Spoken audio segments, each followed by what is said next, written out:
Oh, hey, you caught me working out. Well, kind of. Here at this really cool workstation. And I'm out here at Mitch Park. I found this here as I was getting ready to sign up for some classes at the MAC, the Multi-Activity Center. In fact, that's what we're going to be talking about on this month's episode of Your Edmond.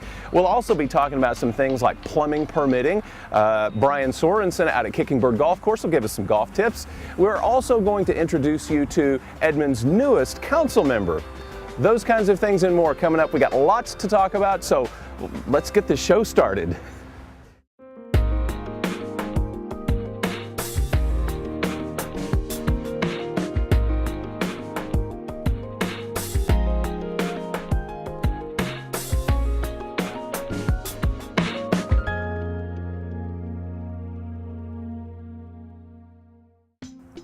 Now, you may recognize the building behind me as the Edmond Senior Center. For good reason. We talk about it quite a bit because they've got all kinds of very valuable programs for seniors here in Edmond. What you may not know is another part of that facility is the MAC. That stands for the Multi-Activity Center. They have programs for all ages, very valuable programs. In fact, let's go inside and take a look.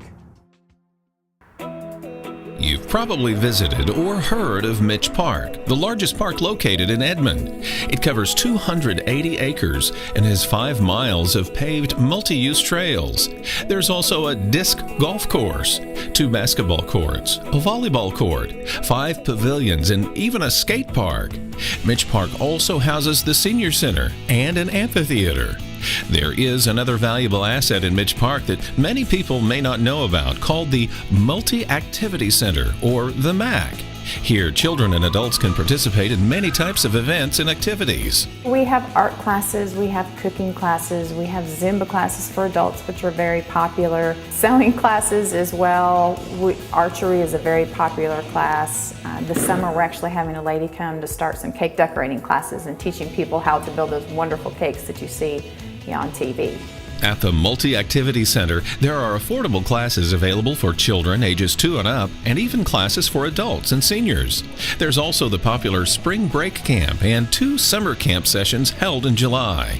They get to do art projects, they're physically active in our activity room, we take them outside to the park, we bring in special guests to show some services we had. Our camps are a lot of fun. It's to the point where you enjoy having them out here because you get to see the kids and you get to play with them and you hear the laughter and the good time. We get a lot of positive feedback from parents telling us that they, appreciated the camp. And it is kind of a smaller camp. We don't have, 150 kids in camp. We only take 50, so it's a little bit more of a manageable group. Many fun activities and events happen at the MAC throughout the entire year. For example, the Fall Family Night welcomes participants to take part in a pumpkin carving contest, arts and crafts projects, face painting, and there's an exciting flashlight pumpkin hunt, which is always fun for the kids. Also at the beginning of December is the North Pole Holiday Adventure. This entertaining event gives kids a chance to decorate cookies, make a gingerbread house, and even take part in a snowball battle with the light and fluffy non-melting snow. We brought all the kids inside and there were so many people. I gave a talk inside the art room to people waiting in the hallway, and then I didn't realize there was a huge group outside as well. So we had well over 300 participants for the flashlight hunt alone. And we do arts and crafts. We have a pumpkin carving contest. And if you're looking for a venue for your next event, there are many rooms at the Multi-Activity Center available to rent. These rooms come in different types and sizes. There's the Multi-Activity Room, which can be used for many types of events. We can seat at least 45 to 50 people in there. We do have a lot of little wedding receptions in there, and like I said, graduation parties, birthday parties. We also have a room that we can divide into two smaller rooms, and the smaller rooms will comfortably seat 15 to 20 from there, but then we can obviously open that room up to seat approximately 30 people. To learn more about the available rooms at the MAC or to rent a room at the MAC, just call 359-4630. The MAC facility will also have a new addition in the near future. Just to the north, a 100,000 square foot recreational center will be constructed. There's one side that's going to be a recreation area that'll have a gymnasium, it'll have exercise rooms, it'll have a fitness center as part of the development. But then there's the swimming side of the building, which will have a family leisure pool and then also a competition pool that could seat up to 800 people. The new recreational facility is an estimated $22 million project. To help with the cost, the City of Edmond partnered with Edmond Public Schools and the local area YMCA. Each of us had a different need. The public schools had a need for a competition pool. The Edmond YMCA folks needed expanded space for their recreational programs. The city just wanted to see these facilities built in our community to have availability to a large gymnasium, to a large recreation, and also the family aquatic element to it. So all of us had some money available, but not enough money to do everything we wanted to do. So the partnership was the only way to accomplish our goal. Edmond Public Schools will be funding at least $10 million of the new center. The YMCA and the City of Edmond will each contribute $6 million to the project. The city's portion comes from the 2000 sales tax fund voted in by residents in 2000, which specifically provides funding for capital improvements like this. Having projects like the new recreation center in Mitch Park will improve the quality of life for Edmond's residents, provide opportunities to students that were not available before, and bring visitors to Edmond, which helps with Edmond's economy. The new recreational center is planned to be fully operational by the spring of 2013. So we are very excited. It serves a different clientele a little bit than what we have here, so that will just be bringing some extra people out to the area that don't know we're here. So we're very excited. The MAC is located at 2733 Maryland Williams Drive.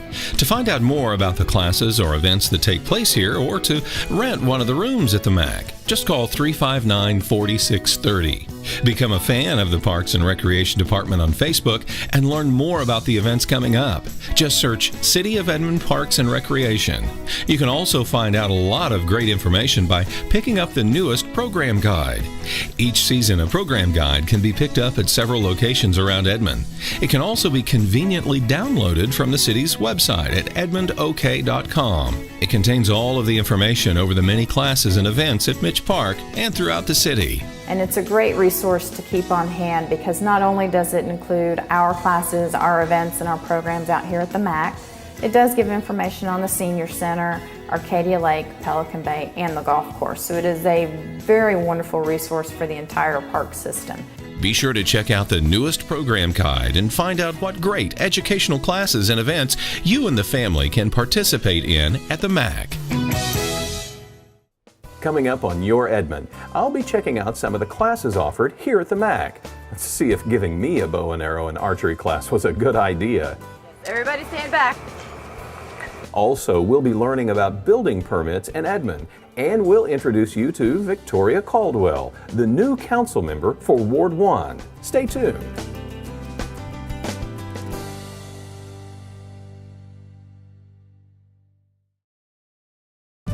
Shop Edmond. Love your community by shopping Edmond first. Every time you shop here, your sales tax goes to things like parks, public safety, and street maintenance, which helps maintain the wonderful quality of life here in Edmond. Because the sales tax is less than most surrounding areas, shopping in Edmond means you save money. And with a great variety of stores and businesses in Edmond, you're sure to find what you're looking for. Shop smart, shop safe, shop close, shop Edmond.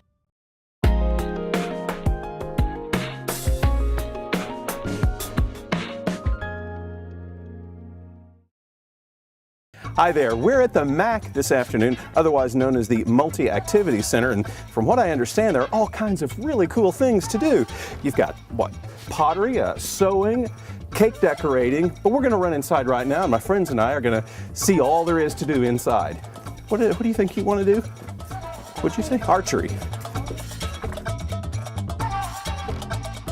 On your table, you have 6 colors. You have rollers, right? You have wacky brushes. And then over here, there's an entire bucket full of sponges that you can stamp with. Oh wow, that's cool. Okay, you want me to put a bunny rabbit on there for you? Sure. Look at that, isn't that cute? That's pretty neat. Cool blue horse, I like it.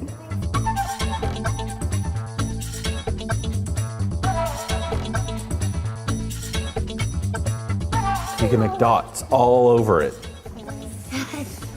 Doink, doink, doink, doink, doink, doink, doink. You're having fun at the Mac.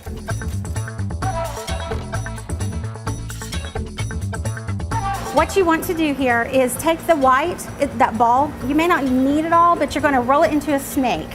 Just take it on there and give it a roll. When someone comes, what do they learn when they come? They're going to learn how to actually work with fondant, Okay. how to stack a cake, how to carve it. So we're actually going to do a cake. You're actually going to make your own cake, yes. Okay. Everybody will make their own cake. Working with fondant, buttercream, which is the filling. Ooh. It's going to be simple, yes. Yeah. And then we're also going to do a little bit of airbrushing and some painting. Oh, that's cool. It'll be fun. What's the youngest that can come here? I would probably not go younger than 11, maybe 10. So around if 10, that. 11 years Yeah. old, all the way up to whoever wants to come. Yes.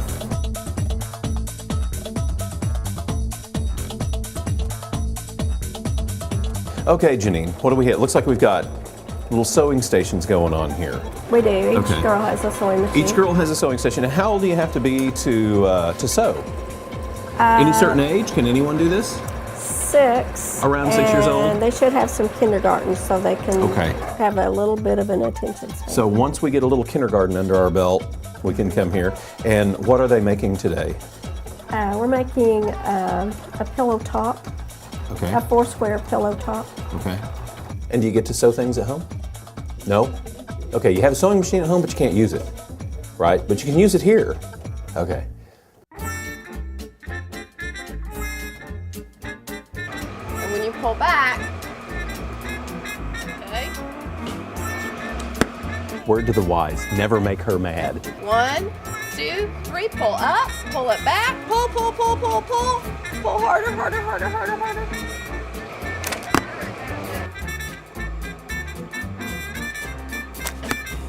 Good gosh. Good job, Leah. 3, let go. Good job. You won't do that? You won't go down there and hold an apple while I do this? Why? I'm good. I'm really good. Yes, everybody stand back. It's not that bad. Come on. Okay, just the inner part of your 3 fingers. Just like that? Yep.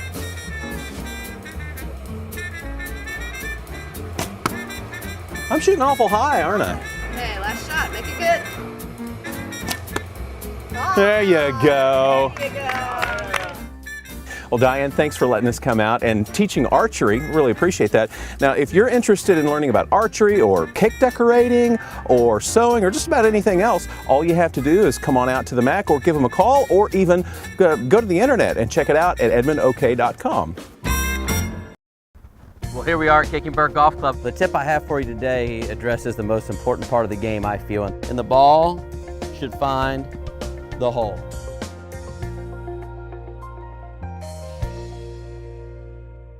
Today's tip is about what we do prior to hitting a golf shot and all the variables that we must take into account before we choose the club of our choice. Today we're standing out here on the 11th tee box here at Kickenberg Golf Club, and it's another breezy day here in Oklahoma. And so that in itself, with the wind condition, is going to play a variable of which club that I choose to use to hit this golf shot. Here on the 11th tee box, those of you that have played Kickenberg Golf Club before, you will also notice as I begin to walk out that the tee box is much higher than the green below.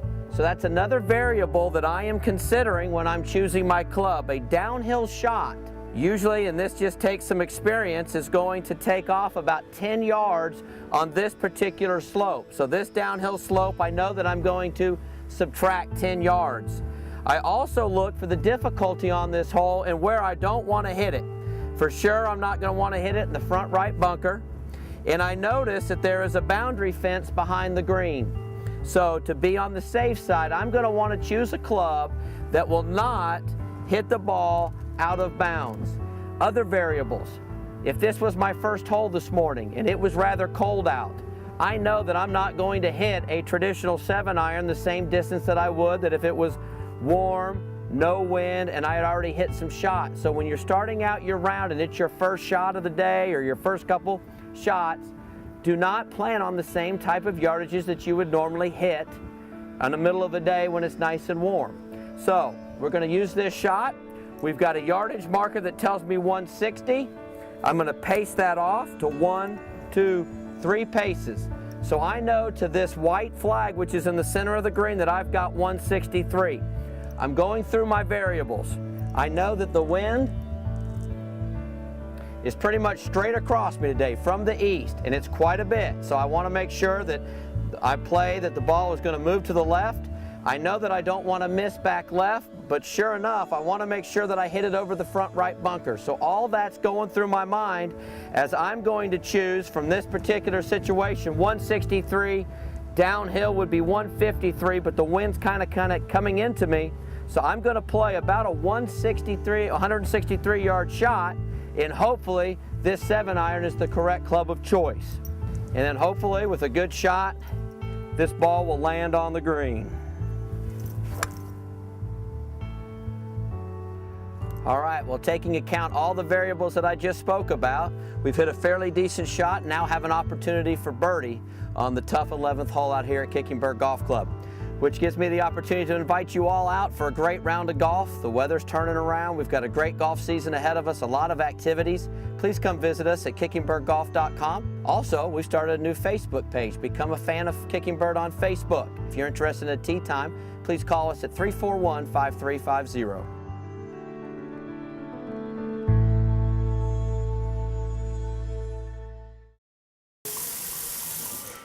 Each week, Building and Fire Code Services receive many questions about obtaining permits when it comes to plumbing.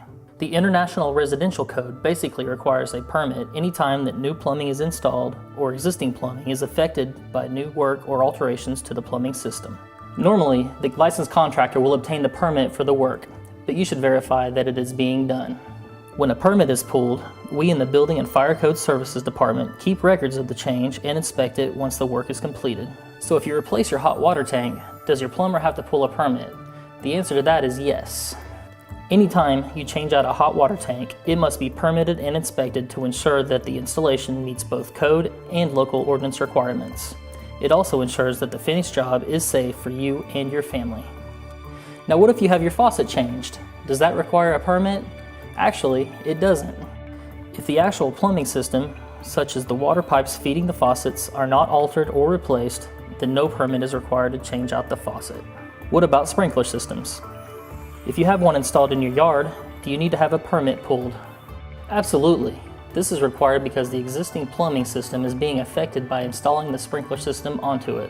When I come out to inspect, I'm checking the water line that serves the backflow preventer, and I'm making sure the backflow preventer is code compliant. As I said before, when a contractor or plumber installs anything that requires a permit, it is important that you make sure the permit is pulled because it ensures that the company doing the work is qualified and licensed both through the state of Oklahoma as well as the city of Edmond.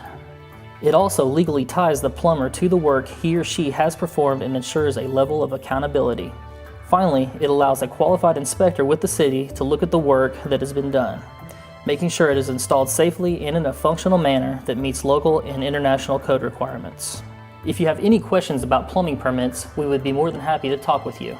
Please call us at 359-4780 or visit us in the Planning and Public Works Building at 10 South Littler in downtown Edmond. There is also a lot of information available at the city's website. Just visit edmondok.com. On the second and fourth Monday of every month, the Edmond City Council convened to talk about important issues and actually vote on some of the issues for the city of Edmond.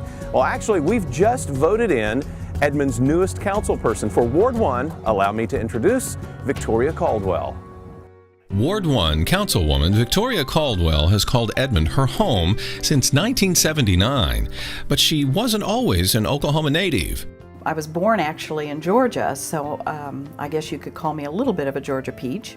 Victoria's father was a fighter pilot in the Air Force, so in her younger years, she moved to many different places across the country and even the world. And most of the 60s I spent in Europe in a combination of living in England and in Germany. And that was a wonderful time for me. I got to travel a lot as a younger child. When I became a teenager, though, we moved back to the United States and lived in Texas for a little bit while Dad was in his second tour of duty in Vietnam.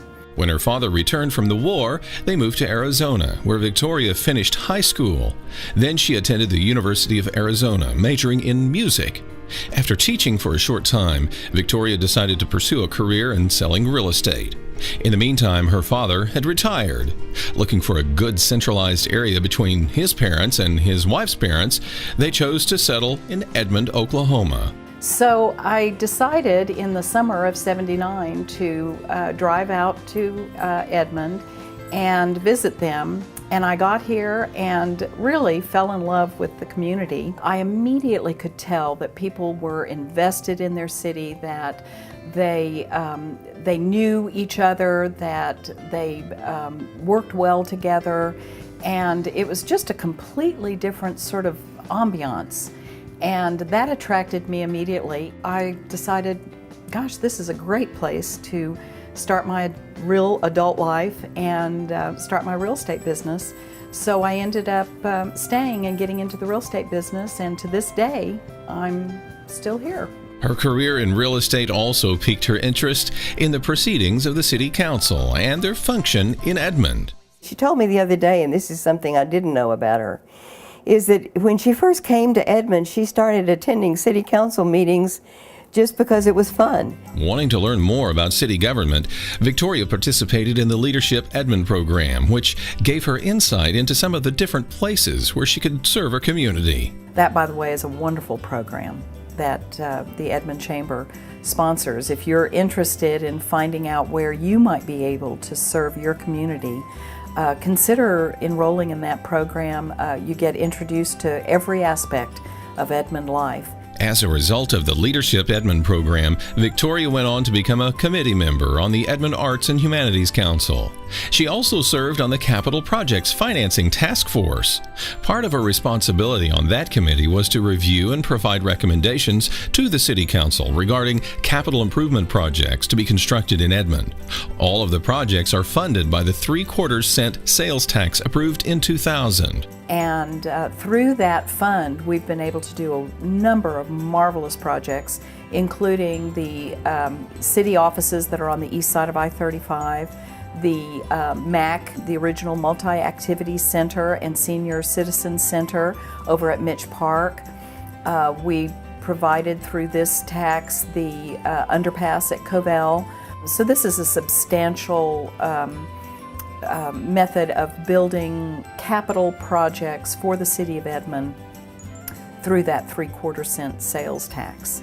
And that gave me really part of my interest in getting involved with the City Council. While on the task force, Victoria announced that she would run for City Council. I think my friends and family are less surprised that I ran for City Council than I was. She's always been very diligent. She was the kid that always took responsibility. She's the oldest, which wouldn't be too surprising. And she's always been, in her adult life, always been interested in the way government runs and politics and that kind of thing. Victoria Caldwell was sworn into the Edmond City Council on May 2nd of 2011.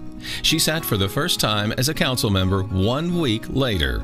Though it was a new and different experience to sit and actually vote on city matters, Victoria felt very comfortable. I had driven all the projects that we talked about, all the cases that we discussed, and so I felt like I had a good understanding of the various issues that we were going to be making decisions on, and felt pretty comfortable doing that.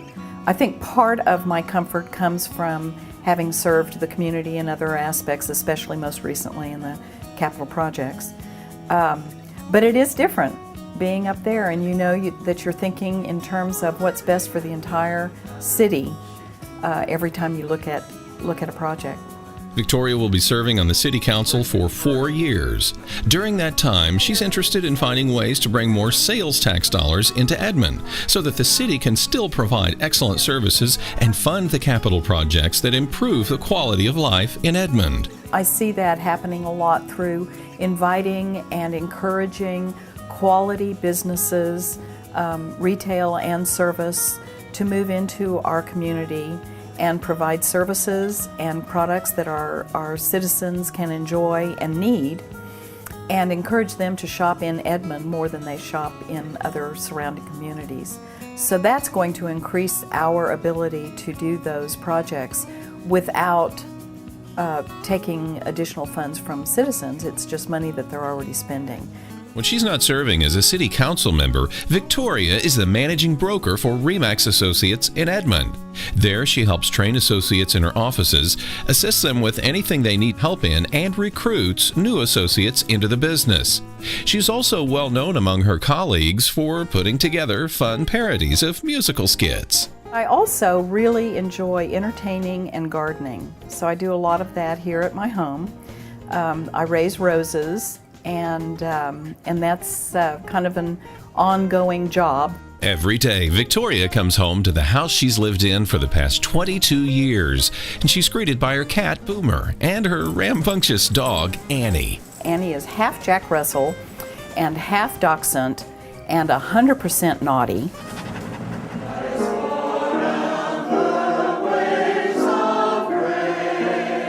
I do sing in my church choir. I belong to First Presbyterian Church in Edmond, and I sing in the choir there. And my mother is also a musician, and she sings in the choir, Tonya Van Horn. So we enjoy doing that together. We both love the music. We love our choir. And so it's really a lovely experience. I love having people over to my home. I like to do a lot of dinner parties and hors d'oeuvre parties. And even after she's witnessed the city more than double its population since she moved here, Victoria says there's still a quality it's kept after all these years. It still has that small town feel. We still have people that love using the parks, who get to know each other, that community pride. People take time out of their lives in order to make Edmond better by being involved in sports activities and music activities and cleaning up Edmond with trash pickups, and there's just this incredibly close-knit community feel that you get from Edmond that I had not felt from other cities that I'd lived in. So I love it here. Well, that wraps up another episode of Your Edmond, and I think we covered quite a bit of ground, which is really a good thing. And I'd like to remind the parents especially since the kids are out of school right now, this would be a great opportunity to enroll your kids in some of the classes here at the MAC. In fact, you can pick up a free program guide right here at the MAC, as well as pick one of these up at any one of the Edmond Life and Leisure magazine racks. You can also download this completely free right now just by going to edmondok.com. Well, I'm Eric Smith, and that's another episode of Your Edmond. I think I need to go pick up a outfit for the Zumba class coming up.